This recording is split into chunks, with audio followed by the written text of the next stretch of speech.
Hi everybody, this is Eris from Medihill, and today I'll be showing you guys one of our products that we have in our lineup. Some of our customers prefer to have a wristband for their mobile purse units. You've probably seen the other ones in our other videos. This one in particular is one that attaches with the wrist.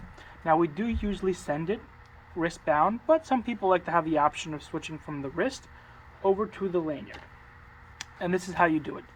Each one of these units comes with our push pin device. What happens is that you take your push pin, you find the recessed part of the hole. As you can see, there's usually one that's a little more recessed than the other. You take your push pin and you push it through. Push it all the way through, and then this should come out, and then you have it right there. And then you do the exact same thing again. Take the pin and you push it all the way through. And now you have your two pins out. This usually comes out right away. This can be a little finicky. Sometimes it's usually a bottom passive piece. I recommend is that you use the pin to lift it, and then you can take it off. And then you have your two retainers down here. Then what do? I suggest you start with a longer piece because it is, again, longer and because it is easier to put in my opinion. So you take it in, and then you just plop it in right here. You take the top pin that you set aside earlier, the one that you took out first, and you plunge it into the hole. It should usually go smoothly because the holes are aligned when you put it in correctly. What I recommend is that you look for the smooth side to go on the bottom and the side with lines to be facing up.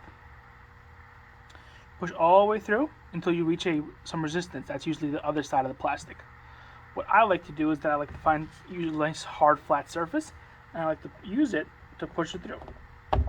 Boom, and now it's in. Well, last little bit of advice is that you take your push pin and you push the pin flush so it doesn't get caught up when you try to charge your device. Make sure that's very important.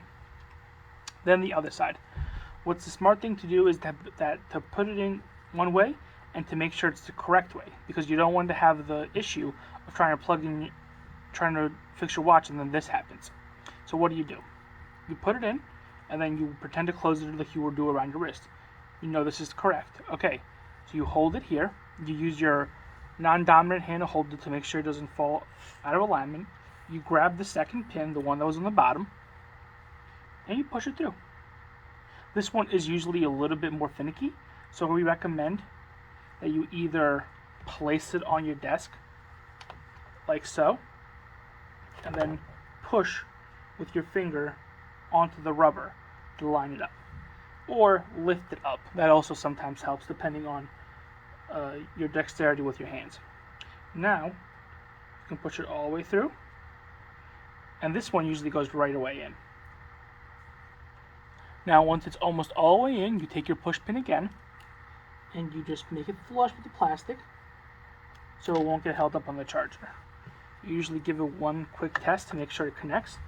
As you can tell, it's snug, it's not out. You can move it in a little bit, and then you can wear it like you do your regular device. Now, like we said, we usually like to send it out in the configuration you prefer, but it's good to have the optionality to switch between your wristband and your lanyard. If you have any questions, we'll be down below in the comment section. And will you please like and subscribe, because we have more information about all of our units and the services that our clients ask for. Thank you and have a wonderful day from Eris and the Medihill team.